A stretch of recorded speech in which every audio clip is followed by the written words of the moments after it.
Hey, welcome back. So in the previous video, we created a dummy login flow for our Angular dashboard here.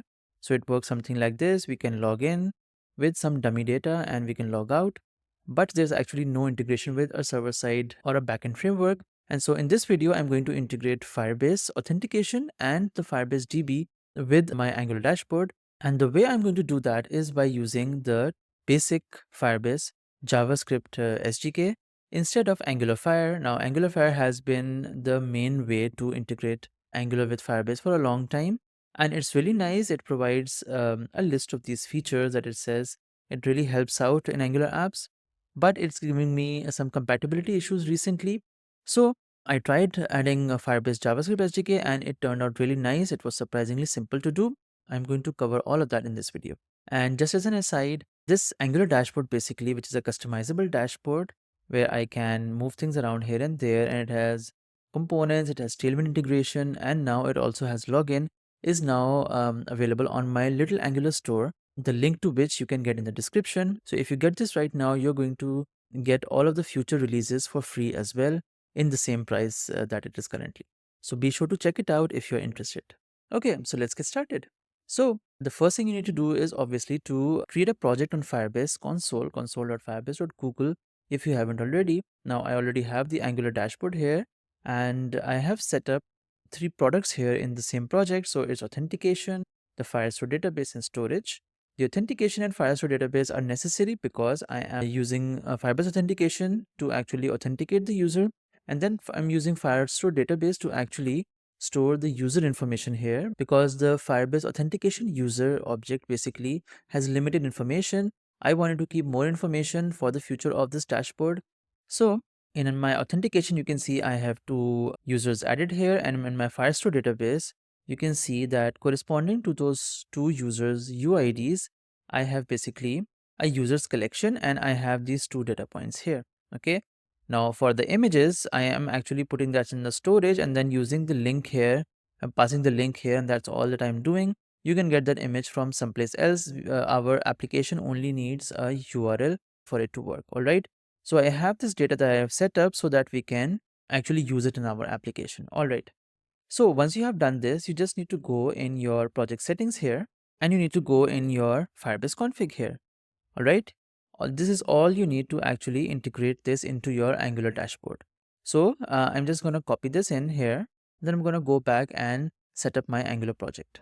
Okay, so the first thing that we're going to do in our code is to actually create a new service. A service is by default provided in root, so it's going to be global in our application. So it's a nice way to initialize Firebase because we only want it to be done once in our app. Okay, so we're going to create a new service here, ngg service, and then in our shared folders, we're going to keep it in shared because this service is going to be shared.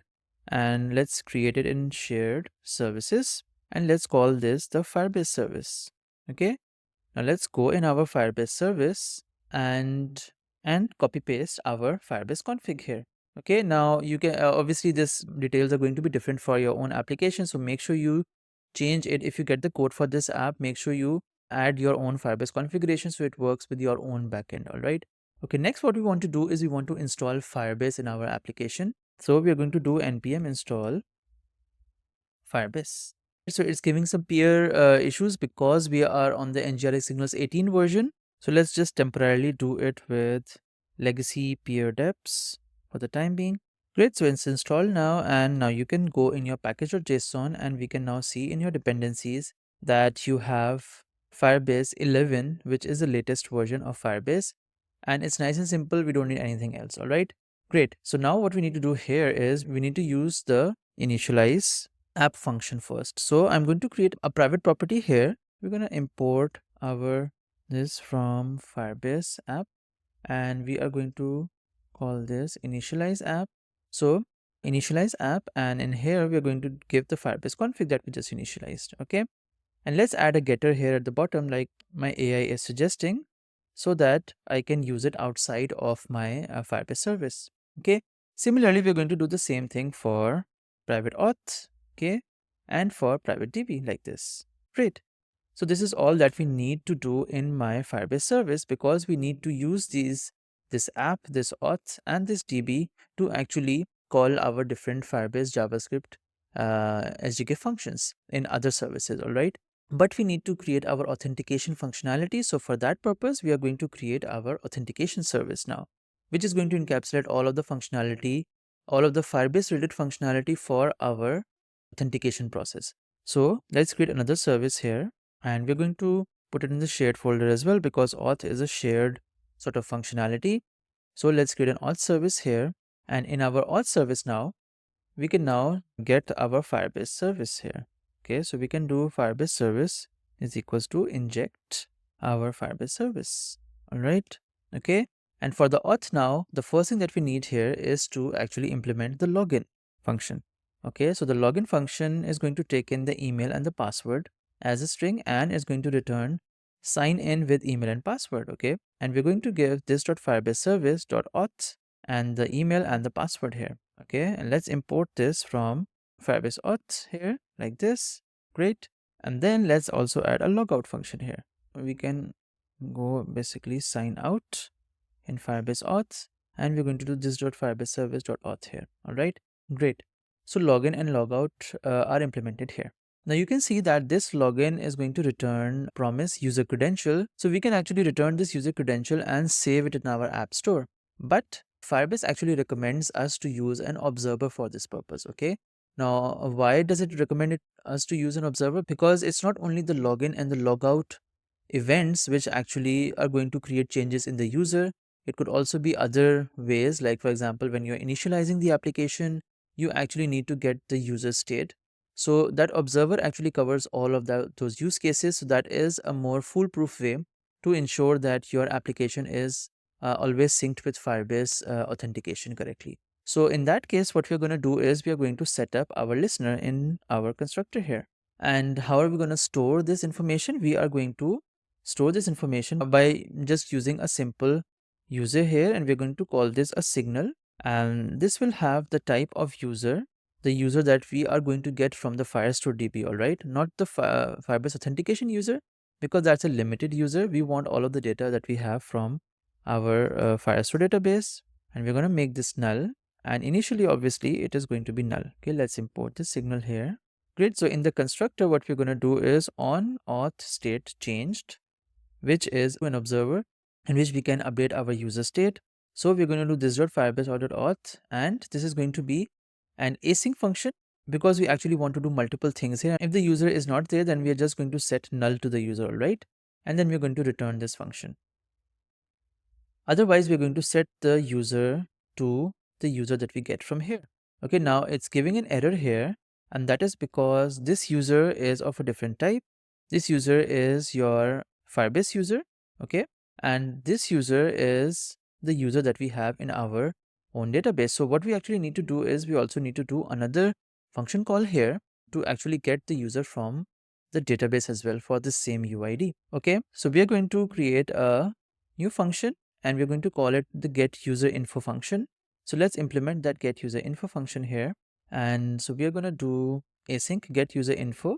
And the first thing we're going to do is we're going to get the reference to this. So this doc function is basically going to be our add import from Firebase Firestore. And then we're going to refer to the DB here, as you can see. And the path that we're going to give is users, the users collection, and the UID that we get from our authenticated user here. Okay. So next we are going to get the user doc here by using the get doc here. Okay. And of course, we also need to check if the user doc exists. So if it does not exist, it's going to return null. But if it exists, we are going to just return the user doc.data, and we're going to cast it into the user that we have, the user that is in our application. Okay, so this contains the extra data that we have in our application.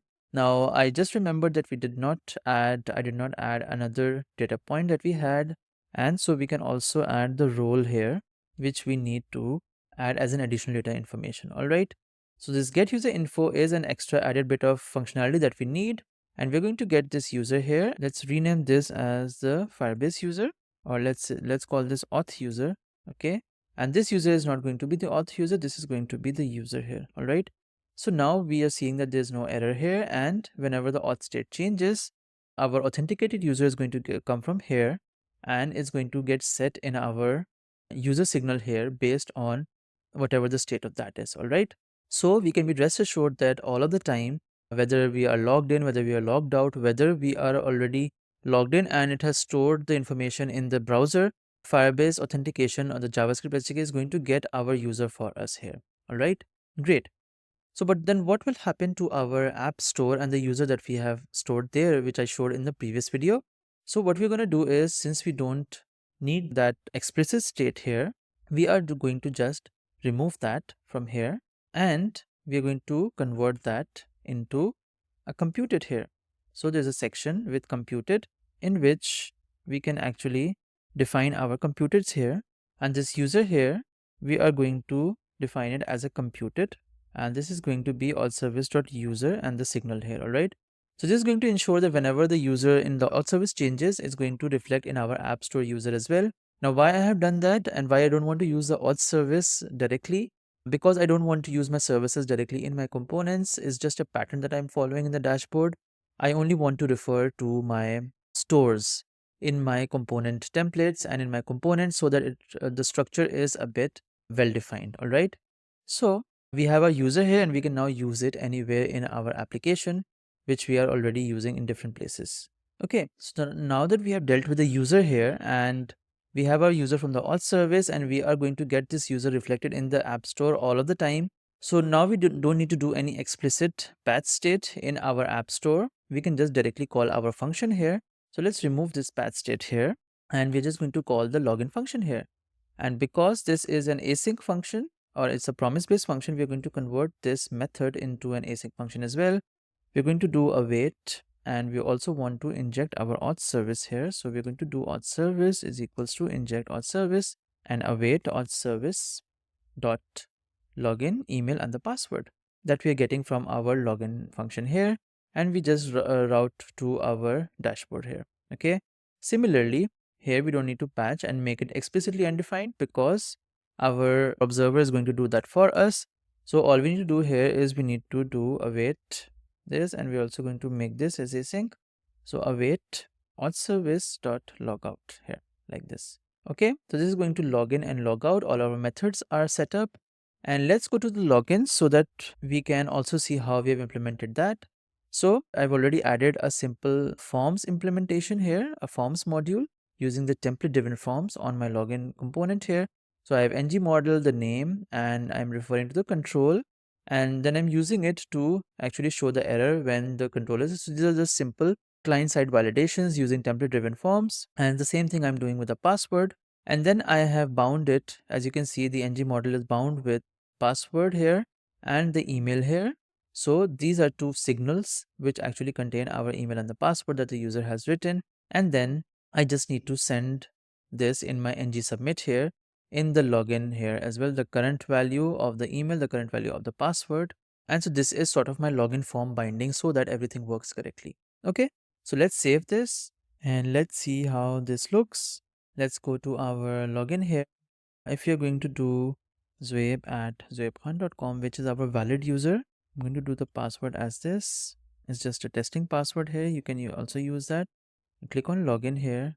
You can see that it goes to my user here, and you can see that the picture is appearing here correctly. I don't think that this picture is basically using my Firebase authenticated picture. Let's just log out and let's just try the other user as well to see if it works and if it's giving some issue, because the photo and stuff will be different there. And now you can see the photo here changes, but the photo is different here because we have also actually not added all of the data that binding that we needed. So let's go to our side nav here, custom side nav, and you can see here that we have our source as hard coded here. So what we want to do here is that we want to first of all inject our app store here. So let's do inject app store here, add all missing imports, and then we're going to do the source here as the app store.user.photo URL.